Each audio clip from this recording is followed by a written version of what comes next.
What is gaming? What is video gaming and gaming in general? Now, to answer that question, we first have to warp back into the history of video games and games in general. Now, I want to paraphrase or preface that I'm not an expert in history, archaeology, electronics, or in any of these fields. But I do have to say, no, I'm an avid connoisseur of games, board games, tabletop games, video games, sports, which are also games, right? Just games in general.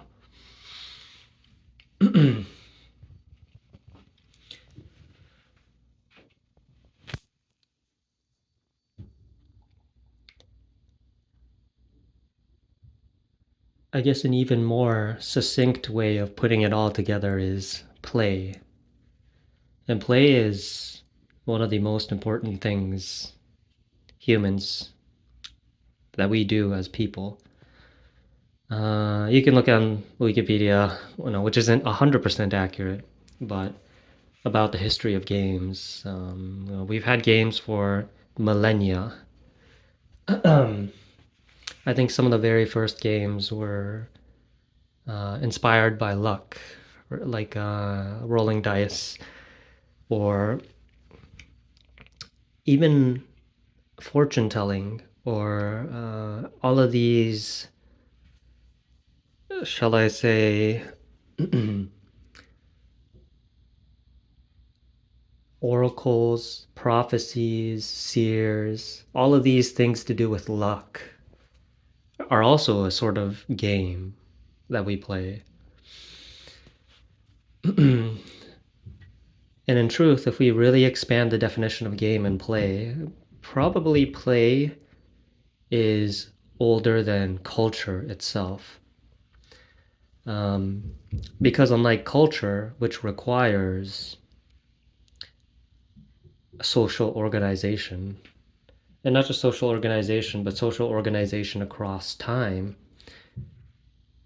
play doesn't really require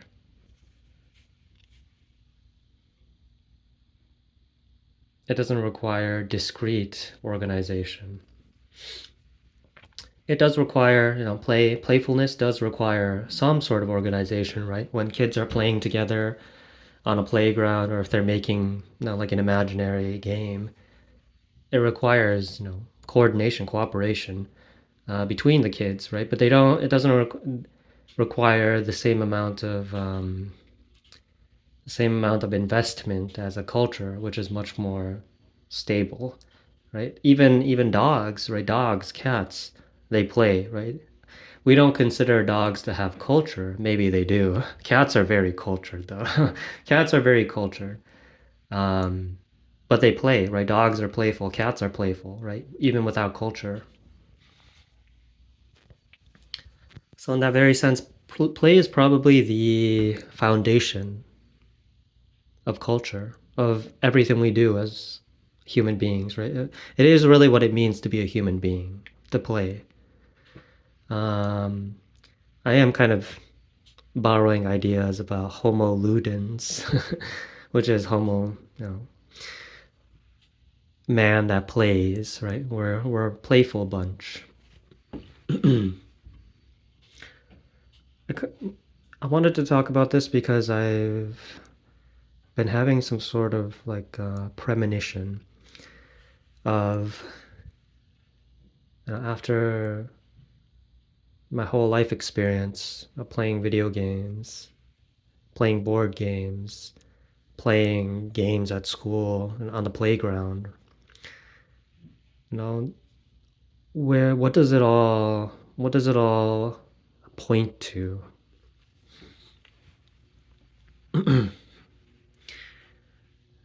And for me, um, just as like a bit of I guess, some cookie crumbs.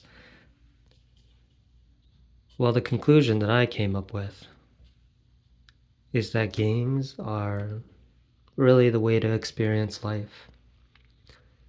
Just like going to the movies, reading a book, watching anime, eating food, going on walks, hiking. All these things are ways to experience life. And playing games is just another way to experience life.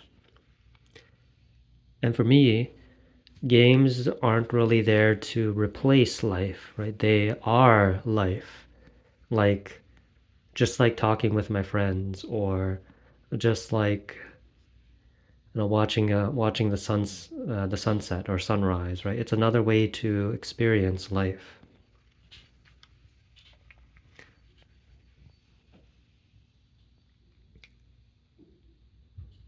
So I kind of wanted to go into the so how did I get to that conclusion, right? How did I get there? Well, first, we have to talk about the history of video games. I'm not an expert, like I mentioned earlier. I just kind of skimmed through. I'll do a little bit more deep dive of research. It seems to me, though, the very first games were inspired by real life games. Um, you had things like OXO, which is tic tac toe. You had things like I forget the name. You can comment in the comment section if you know. But the like the first games inspired, or like the mud games, right? But the games that came before the MUDs, like inspired by um, like war games, Dungeons and Dragons.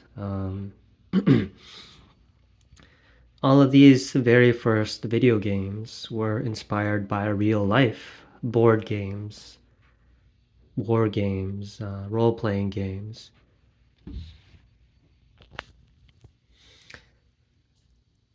And so, there's like a direct tie between games, right? Just normal game, quote unquote, normal games and video games, right? There's a direct link between the two.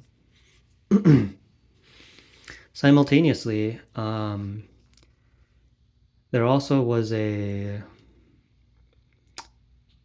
new way of expressing or creating video games, which was completely different, right? It was totally different from uh, anything that occurred in real life. So I think there's basically two major categories of video game. There's one that is inspired by real life, and then one that is um, playful in nature. So, as an example, I would say PC gaming, right? From very early on, PC gaming was inspired mainly by real life examples. There's a lot of simulators, a lot of simulations, a lot of board games turned into video games. Whereas arcade games, right? Arcade and then later on, console like NES, they were inspired by creating new games, right?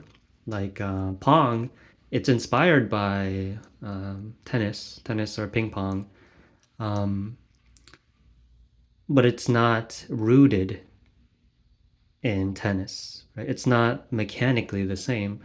OXO or the D&D games, right? The video games, they were exactly mechanically the same as the real life counterpart, right? It's exactly the same. It's just digital. But Pong is not exactly the same as tennis, right? It's inspired by tennis, but it's not exactly the same, right? You have Donkey Kong, Mario, okay, Donkey Kong, Pac-Man, Space Invader, Mario, right? All the classic Atari games, all the classic Namco games, and then of course you have Nintendo, right? Right after.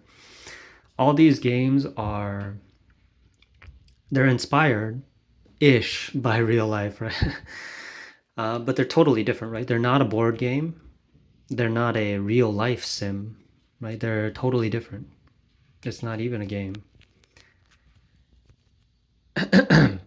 And so there's like two distinct philosophies of video game design that appeared. One was about simulating the real world, right? Real world board games.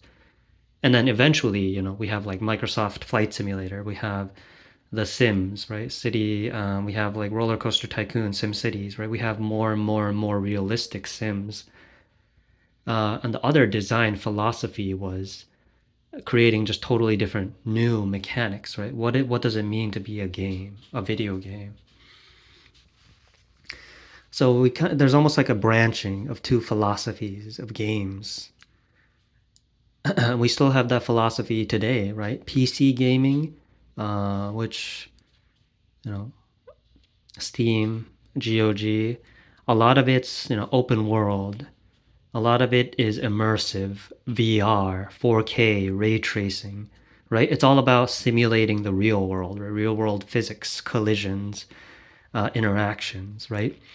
And then we have the other philosophy, which is more of the indie philosophy, although some Nintendo games still have it, right? Like Splatoon and stuff, which is like, what does it mean to be a game, right?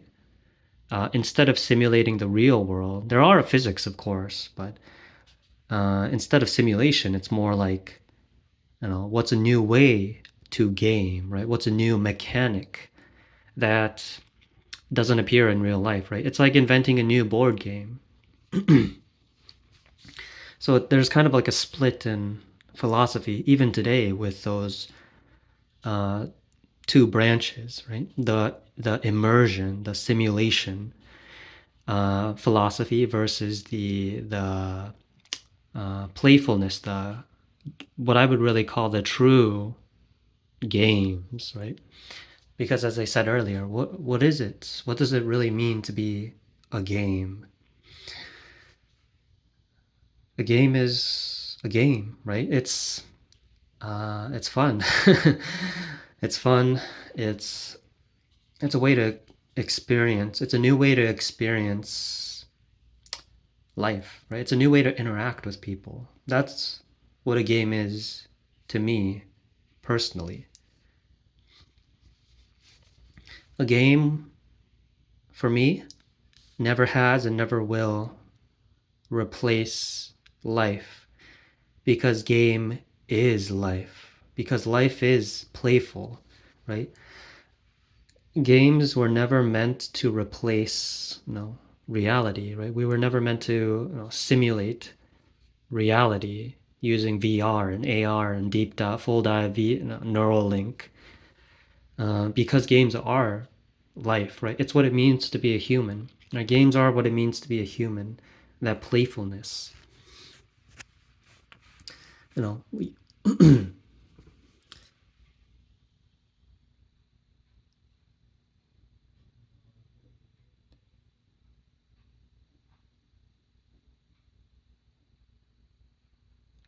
I know a lot of the most popular games are open world, immersive games.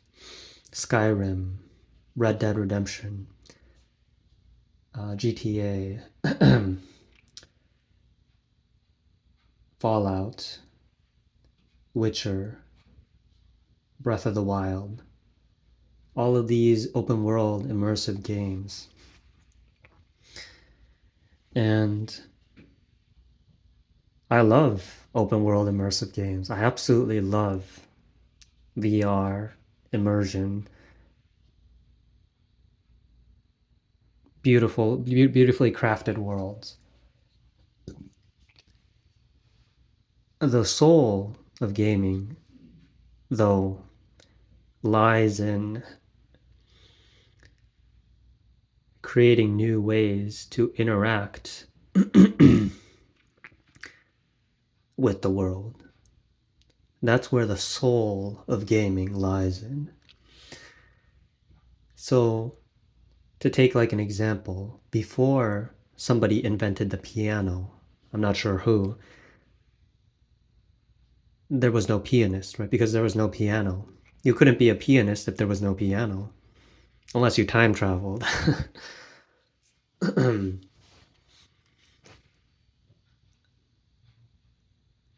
The piano then was a way for people to interact with the world in a new way, right? It was a new avenue for people to enrich their lives, their experience with. Same with all instruments, right? The lute, guitar, flutes, drums, bass, all manner of instruments. Same with cooking, right? Um, like a risotto or a paella or ramen or sushi or casserole or gorgonzola. I don't know why I thought of that. Or ice cream or olive oil. They're just new ways of experiencing life. Games are exactly the same, right? Games are another way of experiencing life. And I guess that this is why, for me personally, the open world, immersive, ray tracing, hyper realistic, ultra HD, no, I do love the amount of immersion that newer games have. I do. The soul of gaming, though, the soul of gaming, um, hasn't quite as kept up with the graphics of gaming.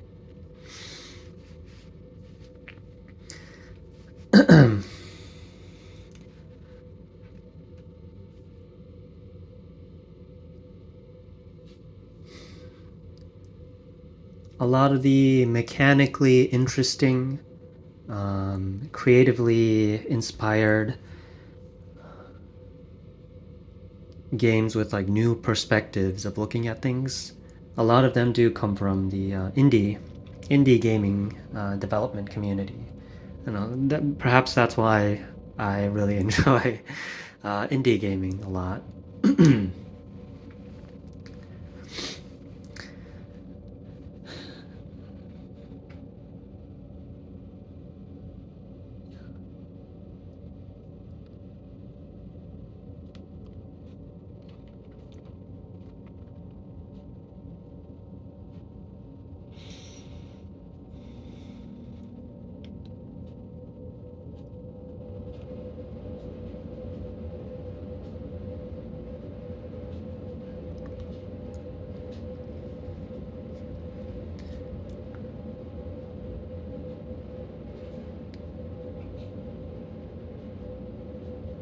There's kind of two ways to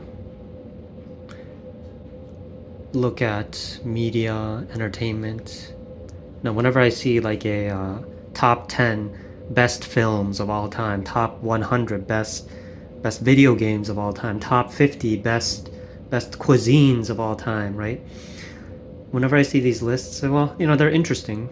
Sometimes it's a little, generic. Sometimes it's just a popularity contest, but other times it kind of makes me think. There's like a top 10 objectively the best video game list. Technically, story wise, historical relevance, cultural relevance, the mechanics integrated with the gameplay. There's like an basically objective way to get to make a list of the top 10 best video games of all time. And then there is, of course, my subjective list. Top 10 subjectively best games of all time. It is quite strange. Some games I know are amazing. Objectively, they're amazing. Story, graphics, art design, themes, the music, mechanics, or just like it was like a video game milestone, right? It was like the pinnacle of video games for that genre. But then, they might not speak to me personally. And then there's games that speak to me personally, which are total, like, objectively, technically it's not good, right? Story wise, it's meh. Um, it's not relevant at all culturally, right? Nobody talks about it. It's not genre defining, right? It has none of that, and yet, it speaks to me personally. It's pretty interesting. It's quite fascinating how there's like I guess a gap between that objective top 10 list and then the subjective top 10 list.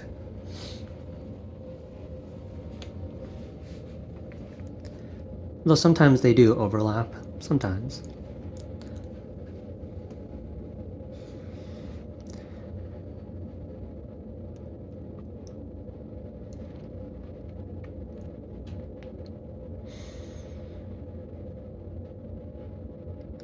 It's been a very strange journey for me with regards to video games. Um, I loved them when I was younger,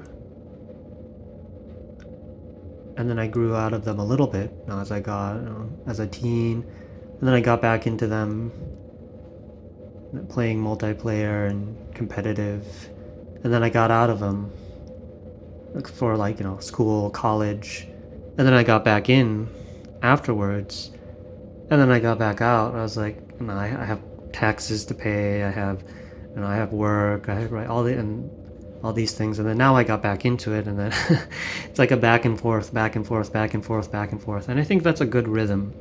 If I play too many games, movies, it feels like work, right? It feels taxing, like I'm forcing myself, right? They're supposed to be enjoyable, right? Games, movies, books, they're supposed to be enjoyable. They're not supposed to be like I'm not supposed to do them, right? I'm supposed to love them, enjoy them, have fun. And so that's quite the optimal rhythm for me. Spend some time not playing video games, not watching movies, not well, I do read books, but and then spend the other time playing video games, watching movies, going out, uh, to act as like a anchoring point, both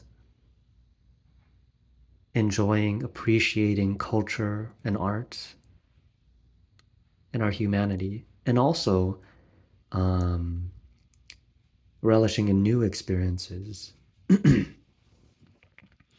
of bouncing back and forth. It's just as important to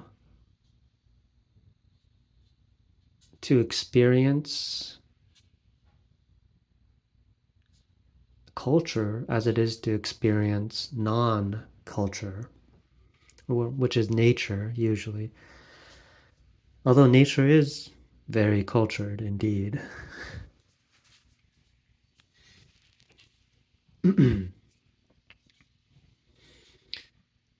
So with this whole shebang out of the way, this is kind of just a quick summary. I could go more into depth if you'd like. Um, yes. So to me, to me, games are a way to express our humanity, and it's a way to experience a new way to experience, interact with the world. That's what games truly are to me. They don't replace my real life, they are my real life. Because because I, as a person, am playful. It all comes from play. The dance, the play of being human. All the world's a play. And if I may contribute a verse, I paraphrase that a little bit. Or Leela and Maya, the persona of Greek theater. Anyways, I hope you all are enjoying this beautiful afternoon, evening, night, day, whenever you're watching this.